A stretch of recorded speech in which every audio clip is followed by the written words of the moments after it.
I think my role, really first and foremost, is to not only help us create, but also implement that shared vision, and then ultimately make sure that we stick to it, really relentlessly.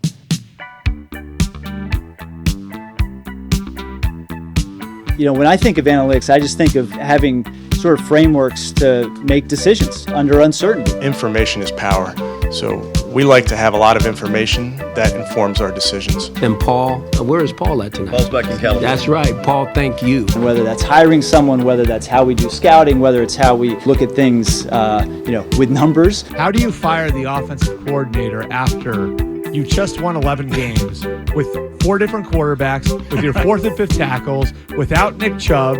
I already think that Paul DePodesta is either on his way out of the organization or just in a completely different role that is going to have nothing to do with actual draft picks. What role would he have then?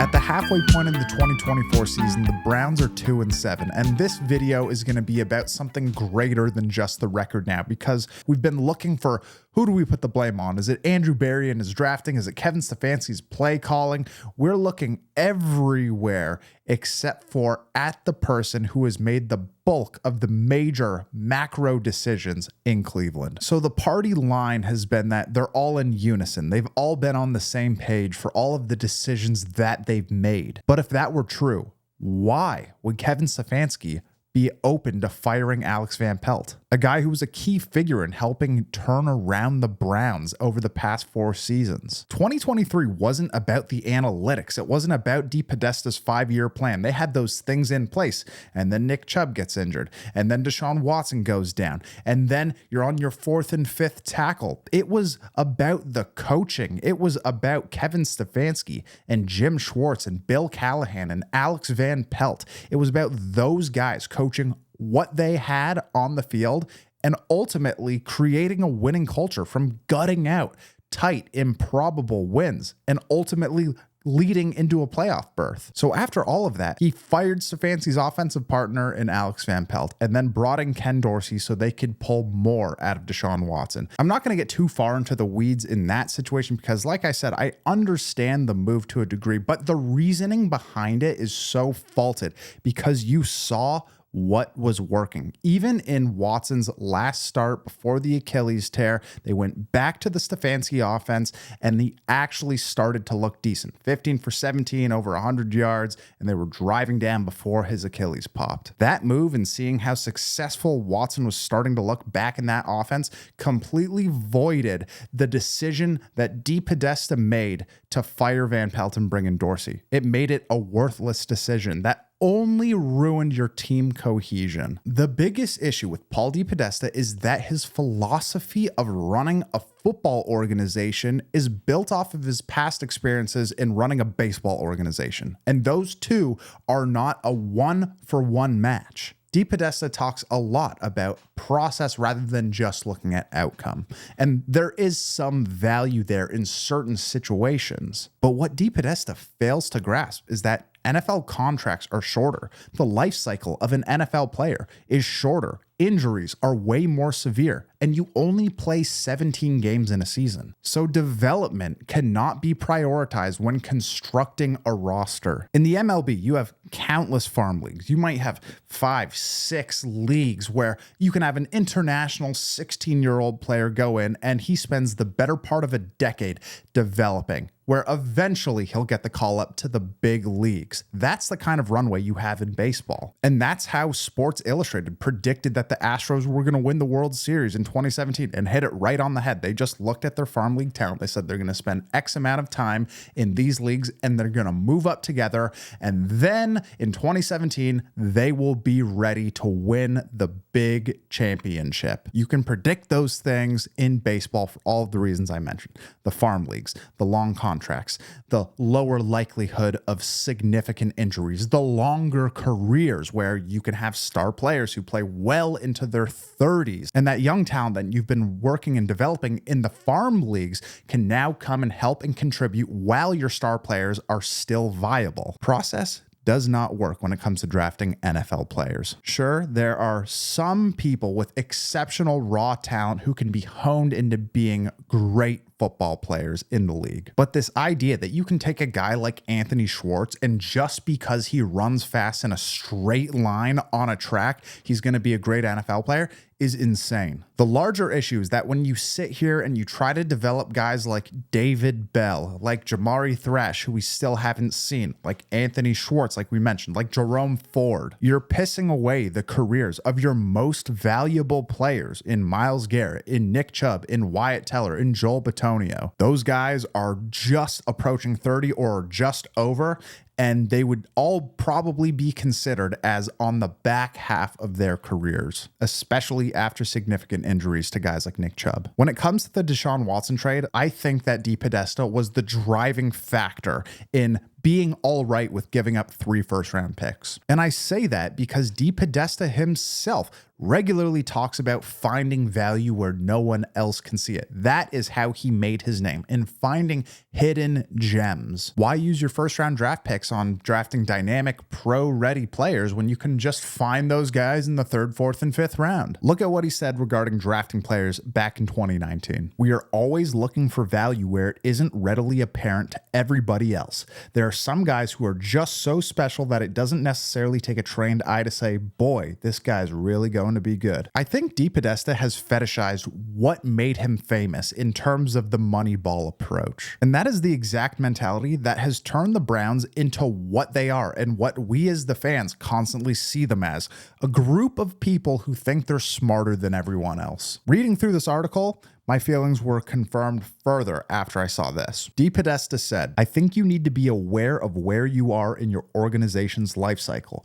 You only have so many chances or windows of opportunity, and when those windows are open, it requires a certain mindset. Our goal is not to be a consistent 9 or 7 or 10 and 6. We're reaching higher than that. I can appreciate the sentiment of reaching higher, of being greater than just being a fringe playoff team. But that statement is absurd when you see where the Browns are now. Being a consistent 9 and 7 or 10 and 6 team wouldn't just be better for the consumer. It would be better for the team because it would build a winning culture if it could be sustained for long enough. It could be shown as the Cleveland Browns are a team that are regularly in it and they're just a couple key pieces away any given year. And this is where the Browns fail. It's why 2020, they're a playoff team. And then they're not for 2 more years. And then last year, they're a playoff team. And now who knows how long it's going to be until they're back in the playoffs. A winning culture wins you tight games. It keeps you consistent, winning the games that you're supposed to win. It gives you an identity. It helps free agents want to come play for you. Consistent winning also shows you exactly what your glaring weaknesses are. Look at the Steelers since Big Ben retired. What has been their one weakness? They got a good O-line, they got a good run game, they got a good defense, they got great special teams. It has simply been having a quarterback who can make the right decisions and stretch the ball downfield to help your dynamic receivers. Now they have Russell Wilson, and they are a legitimate threat in the AFC. When it comes to the roster itself, this is something we're going to dive into more as the season goes on, and we recently just put out an initial but in-depth look at Cam Ward and what he might offer for the Browns. You can check that out on Patreon, and the link is below. But in terms of fixing the front office so you can get the right players, I think you got to ship away Paul DePodesta. You got to let him walk. I look at Anthony Schwartz and just saying, oh, he's a fast guy. He could stretch the field. He could be a great receiver if we hone him in. To me, that's a DePodesta decision. I know we will never really know what is true, and we're going to default to say it's the GM, but we have to realize how much power DePodesta has in the draft process, in all things related to football operations. Andrew Berry is a cap wizard, and he has been very good in the trade market to supplement the talent that they've missed on in drafts. He brought in Amari Cooper, Zadarius Smith, Dalvin Tomlinson, Shelby Harris, Jordan Hicks, Jadeveon Clowney a couple years back. Those are all solid players who helped the Browns win a bunch of games. And I'm not banging the table saying that you have to keep Andrew Berry. I just think that if he had the opportunity to do it his way and we could see what it looks like without DePodesta looming over every decision, we might see that he is a good GM, because at times we've given him a ton of credit. However, that's not make or break for me. Where I get a little bit more wary in terms of firing people in the organization is when it comes to Kevin Stefanski. This is the truest thing you will hear today. The single greatest decision that Paul DePodesta ever made as the chief strategy officer of the Browns that led to the most wins for this organization was when he hired Kevin Stefanski. And since then, he has sabotaged the good strides he's made by firing Alex Van Pelt and then forcing them to start Deshaun Watson. And this is where I believe it is DePodesta saying that you have to start Deshaun Watson. We've continued to say it was a financial choice. It's because of all of the guaranteed money why they won't bench him. They want to save face and show that they didn't make a bad choice. I'm sure that that is part of it, but I think it actually comes down to DePodesta just believing that he is so smart and that his analytics are going to cash in for him. Remember in Moneyball when Billy Beane forced Art Howe to play Scott Hatteberg by trading Carlos Pena at first base? Billy Beane and DePodesta did this because they thought that Hatteberg better supported their method of Moneyball, and they valued him in the lineup to get on base more than Carlos Pena as a defensive player at first base. Yeah, I don't want to go 15 rounds, Billy. The lineup card is mine, and that's all. Okay, lineup card is definitely yours. I'm just saying you can't start Pena at first. I am starting him at first. I don't think so. He plays for Detroit now.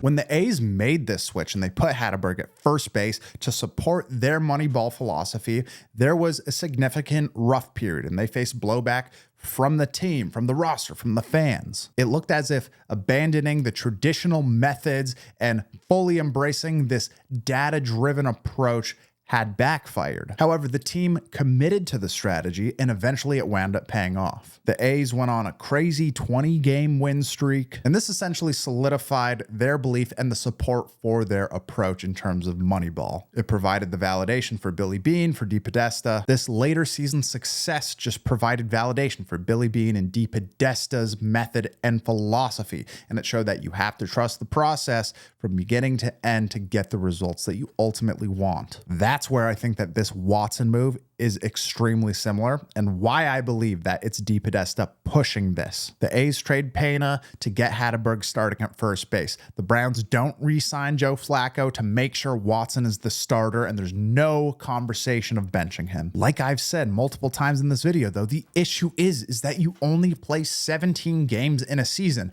and by week 10 you could just be out of it. It's not like in baseball where you could lose 40 games and then wind up turning it around and becoming a playoff team. You don't have 162 games in football, so you can't just keep trusting the process over and over and over and just praying that the results are going to turn in your favor to support your philosophy. Paul DePodesta deserves most of the blame in Cleveland and deserves to be the first one to go because it is clear that he has the most influence over Jimmy Haslam and the macro decisions that the organization makes every single year. If he had never hired Kevin Stefanski, where would the Browns be now? There are other things with this that people have tried to minimize, and DePodesta has tried to minimize himself. The fact that he doesn't actually live in Cleveland. He lives in San Diego. I don't care how often you're flying out, how often you're in the building, when your boots aren't on the ground and you're not there every single day throughout the entirety of the season. How are you supposed to justifiably get a pulse for where the team is, for the team cohesion, for all of the things that your analytics can't measure? That is why it is insane that he went ahead and fired Alex Van Pelt. Honestly, initially, I minimized it when Albert Breer came out and said Van Pelt was the glue of that staff and of the team. The reason he was let go in Cleveland was because ownership and Paul DePodesta, not Kevin Stefanski, ownership and Paul DePodesta were frustrated with the progress Deshaun Watson had made. I don't think that they really, truly, the people who made that decision really, truly knew his value to that staff. Other people on that staff, not so much Kevin, but people below him, were floored when they fired him. He was the glue of that staff. Alex was the one that held that staff together. when guys were coming out, when guys were going in. He is a guy who was a unifying force in that building. It is clear that that move was more significant than we thought. And the fact that DePodesta was thousands of miles away, uninvolved in the day-to-day operations, and made that choice because it better supported his decision to bring in Watson, and that would give them the modern offense they've been looking for, is absurd. I know people want Kevin Stefanski gone. I know people want Andrew Berry gone, but we need to see what this duo, who has worked really well together, can be without the analytical overlord breathing down their necks. And honestly, I think Jimmy Haslam can see it too. There's a reason why Stefanski and Berry were extended and DePodesta was not. They've said they're going to bring him back. I could not see it happening. I think they need to part ways. I know they need to part ways because look at where we are. There's a ton to consider heading into 2025. Did they draft a quarterback? Did they trade key pieces? Did they fire coaches? Did they fire GMs? Like I said, DePodesta's best decision ever was hiring Kevin Stefanski. Let's not punt on the one thing that he got right during that time. So thank you guys so much for watching this little State of the Union. We are at the halfway mark.